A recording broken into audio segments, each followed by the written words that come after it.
Welcome to Africa Insight.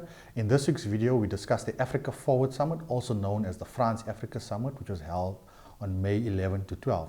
So interestingly, the summit for the first time in its history was held in Nairobi, Kenya, a former Anglophone country. It's the first time it's being hosted outside of Francophone Africa, which tells you a lot. The summit was co-hosted by President William Ruto of Kenya and Emmanuel Macron of France. The main takeaways or key points that came out of the summit was that France and Africa would mobilize $27 billion of investments. $16 billion would come from France, a composition of government and private sector, and around about $11 billion from African governments and private sectors. It was quite a big summit. We had over 25 African leaders who attended, which just shows you the scope of the summit.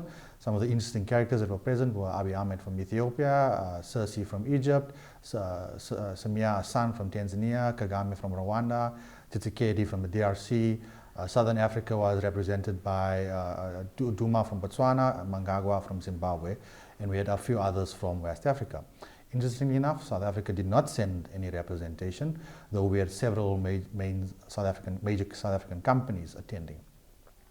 So I think the main key takeaway here is that, on a side note, there were also major French companies that attended. So companies like Canal Plus, Schneider Electric, Total Energies, which is heavily invested in Cabo Delgado in Mozambique, they were all present, showing the importance of the private sector.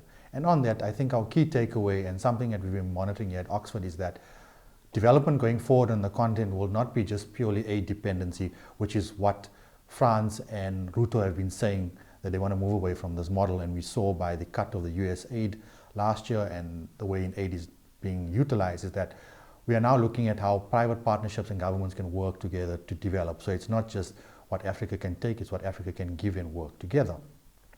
While this shows the sort of liberal international order is still working together, there's some key notes that we still need to remember. The summit is still a clear sign in which France wants to recalibrate its relations.